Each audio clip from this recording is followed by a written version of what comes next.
Moja najväčšia slejada – rozprávanie. Aha, to nebola téma.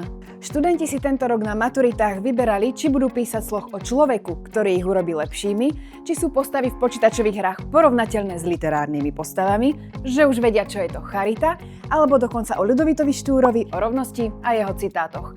Akú z tém by ste si vybrali vy? Mrazy pominuli a zima je oficiálne preč. Slovenskí cestári si tak na niekoľko mesiacov môžu vydýchnuť, že ich nič nezaskočí.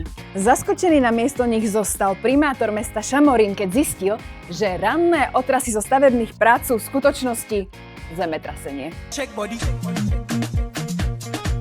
Menšie otrasy zažil aj tento Poliak, ktorý sa vybral na túru na rysy.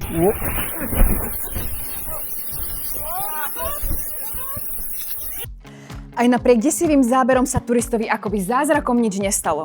Pri páde si zranil iba tento malíček.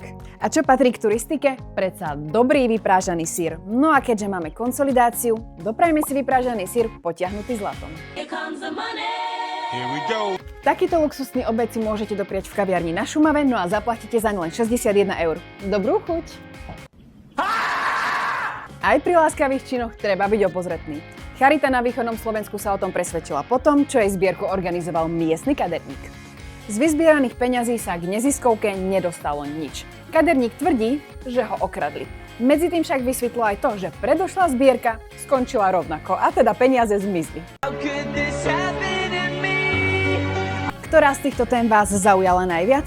Pošlite toto video niekomu, kto by si mal posvietiť na svojho kaderníka.